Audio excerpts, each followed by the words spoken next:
Hello guys, welcome sa Kinos World. Siyempre, pakwento ko na nandito pala kami sa Zamboanga. Nararating lang namin kanina. So, nandun kami ng alas 3. Tapos, siyempre, ikot-ikot, pumunta kami dun sa bahay nila Boss Henry. Yung sa pinakatuktok ng bahay niya, gano'n. Tapos kita mo lahat ng karagatan, mga lupa, puno. So, iba lang kami rito kasi may katrabahoin kami. Hindi dito sa Zamboanga, sa Basilan. So, bukas malalaman natin. Pero hindi ko na i-video yun sa Basilan natin guys. Kasi medyo kailangan ng anuhin yun. So, meron akong gustong ikwento guys na yung karanasan ko sa pagsakay sa aeroplano. Pero bago ko ikwento yun, isa mo ng magandang intro.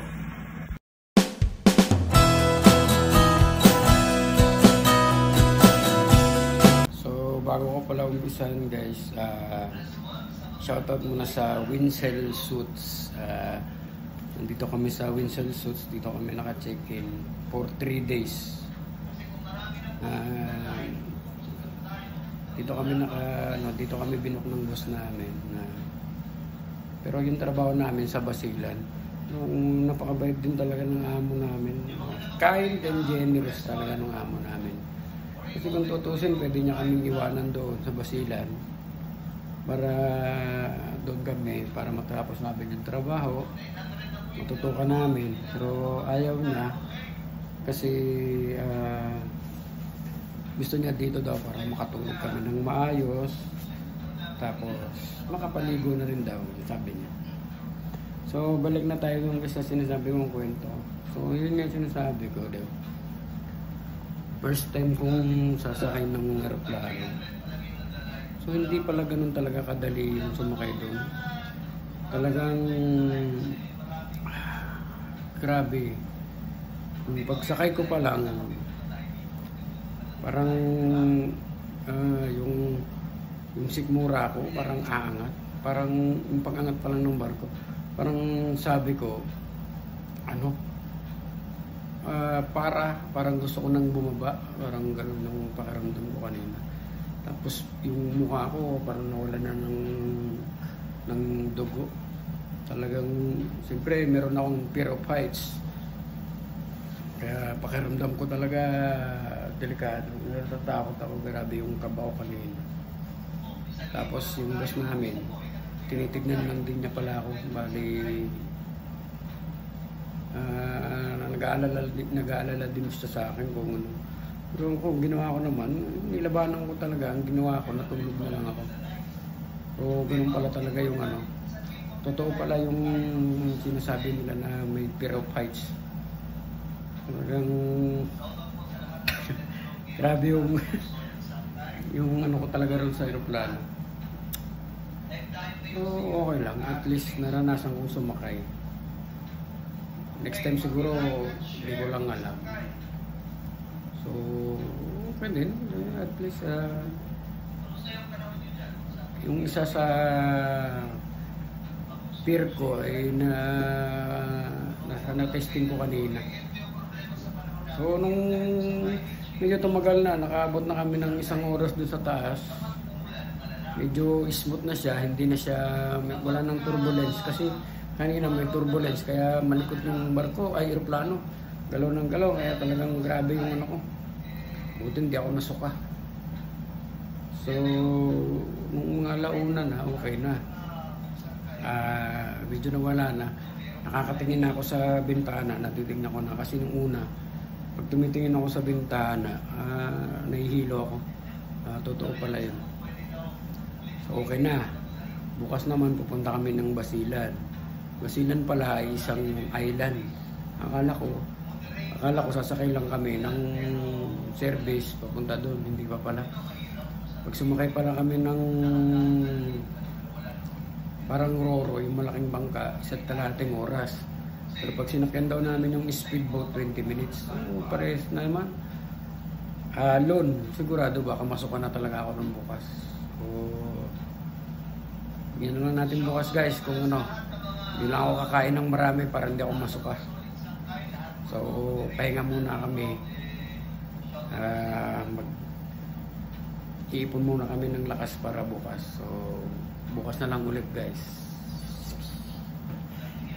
Six. Tulog muna kami guys. So guys, nakaligo na. Maligo na ako. Bababa na kami para mag-almusal. So, baba na kami. Guys, nakasakay kami sa speedboat. 35 to 40 minutes. Papunta pala kami ng Basilan.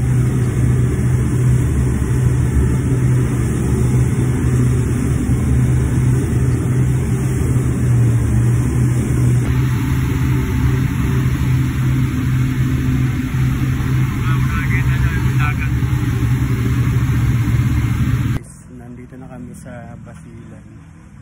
Ayan. Baklas na kami kasi humalo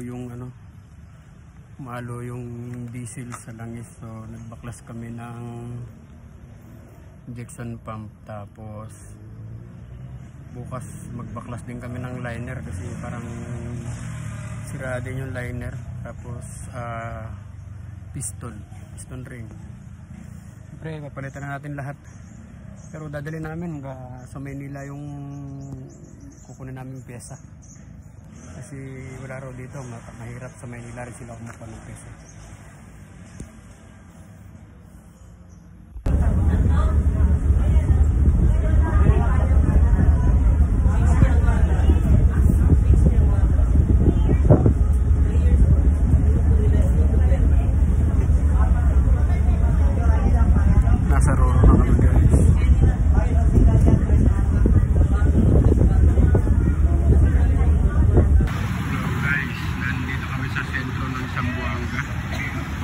Time check alas 7. May umulan siguro magabi. Medyo tahimik pa kasi linggo ngayon.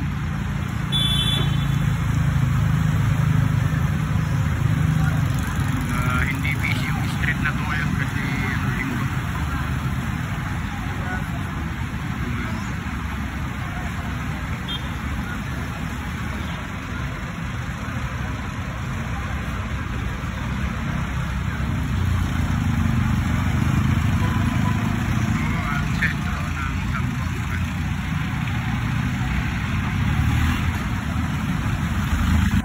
Yun na nga guys, good morning. Time check 7 a.m. Time check 7 a.m. Papag-breakfast na kami. Gintay na lang kami mamaya hanggang 11 kasi uuwi na kami, flight na namin. So, dumating nga pala kami kahapon galing Basilan. Siguro mga 3 p.m. kahapon galing kaming Basilan. So, okay naman nadala na namin yung mga dadalhin namin papunta dito sa Zamboanga, tapos dadalhin namin papunta ng Manila. Kasi walang dito. Dala-dala namin yung injection pump, tapos mga nozzle,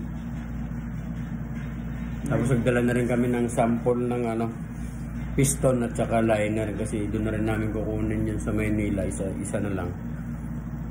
Wala kasi rito mabibilan, ganoon din daw pala. Kung dito matagal, i-order pa nila sa Maynila. So nag-decide yung boss namin na dali na lang namin. Kasi papagawa rin namin yung injection pump kasi nangyari kasi dun sa truck, naghalo yung tubig tsaka langis. Hindi ko alam kung sino yun, kung si Sharon ba o si Shasha. Pero alam ko Sharon yun, tubig at langis. Naghalo. Naghalo siya. Bali, yun ang dadali namin. Mamaya, flight namin, alas 2 ng hapon. Bali, makarating kami ng Manila niyan mga 4. Tapos mula Manila papuntang Subic, bibiyahe pa kami. Siguro sabihin natin mga 4 ulit. 4, 5, 6, 7, 8, mga 8 o 9 nandun na kami sa Subic ng gabi. Grabe, mas matagal pa yung biyahe namin na papuntang Manila to Subic. So, ganun na nga lang guys. Hindi ko naman alam kung saan mapupunta itong vlog na ito. Pero gusto ko lang sabihin kung saan kami nagpunta. Bali, 2 probinsya na punta namin, Zamboanga at Basilan. So, first time lang namin mawakapunta dito. So, nung una, medyo may nervyos, may kaba, pero okay naman pala. Maganda. Magandang experience, nakakatawang experience. Hindi naman pangit yung napuntahan namin. Nakakatuwa lang. Nakakatuwa na masaya kasi yung mga hindi mo akalain na mapupuntahan mo. Tapos yung masasaya naman, yung halimbawa katulad ng Manila, alos dikit-dikit yung kainan, di ba? Dito pala, yung sasabihin nilang malapit lang. Nako, grabe pala. Kilometro pala yung layo nun. Pero malapit lang pala sa kanila yung ganun. Ganun yung nila. Saan ba yung kainan dito? Diyan, malapit lang. Grabe na yung nalakad namin Ang haba-haba na nung nalakad namin Malapit lang. Ang masakit pa yan, kung umaga kakain, hindi pa naman kagad pala sila nagbubukas ng umaga. So, ganun na lang guys. Mamaya, update ko na lang kayo pag alis namin, pagpunta namin ng pier. So, sa ngayon, hihinto muna ako, ha?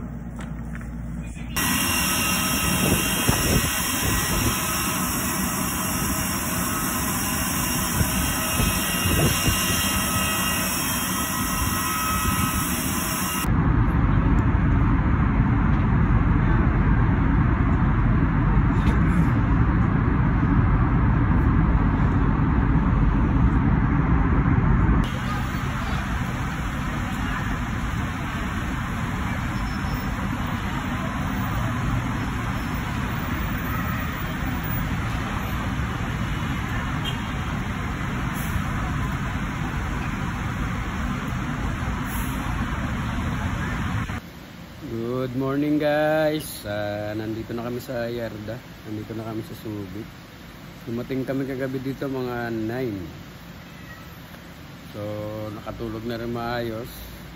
Maayos din naman yung tulog doon, pero siyempre iba pa rin yung tulog mo ng sarili mong higaan na meron kang unan nakatabi, kayakap. So back to work na ulit dito sa Yarda. Pero yung mga dala namin pyesa kagabi, yung mga dala kasi kami, dala namin yung injection pump,